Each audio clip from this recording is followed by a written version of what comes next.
খেতাবপ্রাপ্ত মুক্তিযোদ্ধাদের ভাতা কিছুটা বৃদ্ধি করা হয়েছে। আমি অনুরোধ করব সকলেরটা বৃদ্ধি করে দেন। প্রবাসীরা আমাদের সমাজের অংশ। এই প্রবাসীদের নিয়ে এখানে আমরা 2.5 ঘন্টা আলোচনা করেছি। সরকারি দল বিরোধী দল খুবই প্লিজেন্ট আলোচনায় আমরা অংশগ্রহণ করেছি, কিন্তু এই বাজেটে প্রবাসীদেরকে আস্থায় আনার সম্মানিত করার বিশেষ কোনো উদ্যোগ আমার কাছে আমি লক্ষ্য করিনি। সেই আলোচনায় আমরা একটা প্রস্তাব দিয়েছিলাম যে প্রবাসীরা সরকারি দলের নয়, বিরোধী দলের নয়, তারা বাংলাদেশের। এই সংসদ থেকে একটা বিশেষ কমিটি বা টাস্ক ফোর্স করা হোক, যারা এই বিষয়গুলা নিয়ে মুখ পড়বে, দেশে দেশে তাদের সমস্যাগুলা চিহ্নিত করে তার সমাধানের চেষ্টা করবে। আমাদের প্রবাসীরা বিদেশে যাওয়ার সময় তার যেটুকু যোগ্যতা আছে, এই যোগ্যতার সাথে যেটুকু সামর্থ্য আছে সব উজাড় করে দিয়ে বিদায় হয়। জায়গা জমি বিক্রি করে, ধার দেনা করে যায়, হালের বলদ বিক্রি করে, এগুলা করে তারা বিদেশে যায়। এই যেতে গিয়ে তারাও বিড়ম্বনার শিকার হয়। মালয়েশিয়া একটা গুড হাব, যেখানে আমাদের প্রায় 20 লক্ষ লোক থাকে। সেই জায়গায় অতীতে অনেক কেলেঙ্কারি হয়েছে। সেখানে একটা কোম্পানি করে নুরুদ্দিন আমিন, সে একটা কোম্পানি করে একটা সিন্ডিকেশনের মাধ্যমে 85,000-এ যেখানে একজন শ্রমিক ভাই যাওয়ার কথা, সেখানে তার কাছ থেকে নেওয়া হয়েছে 6 লক্ষ 7 লক্ষ টাকা। এখনো সেইটা বহাল আছে। আমি এই গণতান্ত্রিক সরকারকে অনুরোধ করব, হাত দেন, ভেঙে দেন সিন্ডিকেট, খুলে দেন দুয়ার, চলে যাক শ্রমিক মাত্র 85,000 টাকায়।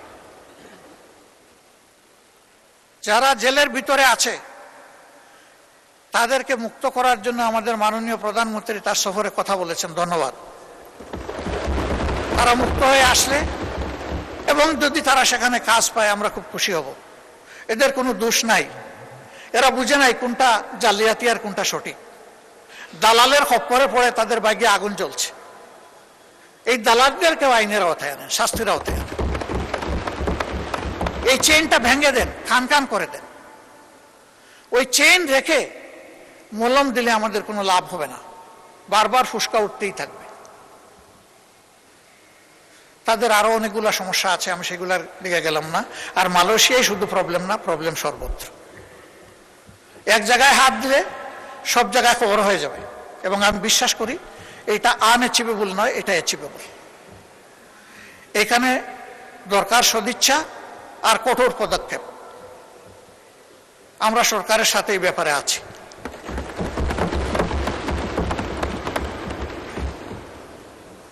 এই প্রবাসীরা আমাদের সম্পদ, তাদেরকে যেন আমরা যথাযথ সম্মান করতে পারি। আমি আবারও বলবো, গত সেশনে এই সেশনে যে ফ্রুটফুল ডিসকাশন হয়েছে, এর ভিত্তিতে কিছু একটা করেন, তাদের আস্থা ফিরে আসুক। যদি আমরা স্বচ্ছতা মেনটেন করতে পারি, আমাদের প্রবাসী ফ্লো আবার বেড়ে যাবে, অনেক বেড়ে যাবে। আর না হয় মালয়েশিয়ার মতো বারবার বাধাগ্রস্ত হবে। এই খুলবে, এই বন্ধ হবে, দরজা খুলবে, জানালা বন্ধ হবে, জানালা খুলবে, দরজা বন্ধ হয়ে যাবে। এই বিপদ থেকে বের হয়ে আসা দরকার।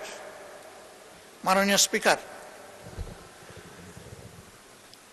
এখানে এই বাজেটে আমাদের 71-এর মুক্তিযুদ্ধে যারা অংশগ্রহণ করেছেন তাদের পূর্বের ভাতাটা বহাল রাখা হয়েছে। খেতাবপ্রাপ্ত মুক্তিযোদ্ধাদের ভাতা কিছুটা বৃদ্ধি করা হয়েছে। আমি অনুরোধ করব সকলেরটা বৃদ্ধি করে দেন। প্রয়োজন সবার আছে।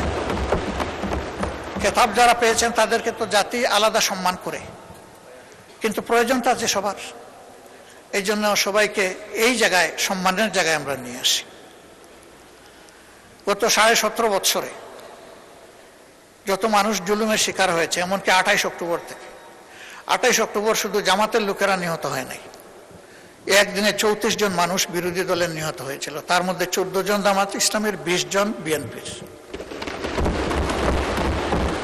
পল্টনের ঘটনাটা ছিল সবচাইতে লোমহর্ষক, হৃদয় বিদারক, অমানবিক, পাশবিক। এই জন্য এইটা রেকর্ডে গিয়েছে।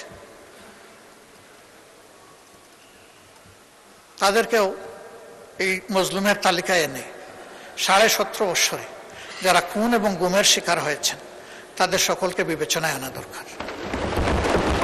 জুলাই আন্দোলনে জুলাই যোদ্ধাদের যে সম্মান দেখানো হয়েছে, বিগত সরকার এটা দেখিয়েছে। আমি অনুরোধ করব এটাকে আরো আপহোল্ড করার জন্য। এই সরকার যেন আরো নতুন কিছু ভালো যোগ করে এখানে, তাহলে এই দেশের মায়েদের গর্মে বেশি বেশি করে বীর জন্ম নেবে ইনশাআল্লাহ। যখন বীর মাতারা দেখবেন তাদের সন্তানদেরকে সম্মান করা হচ্ছে, তখন এই দেশ বীরের দেশে পরিণত হবে। এর সর্বশেষ ভিত্তিম হচ্ছে শরীফ ওসমান হাদি। আল্লাহর দরবারে তারও শাহাদত কামনা করছে।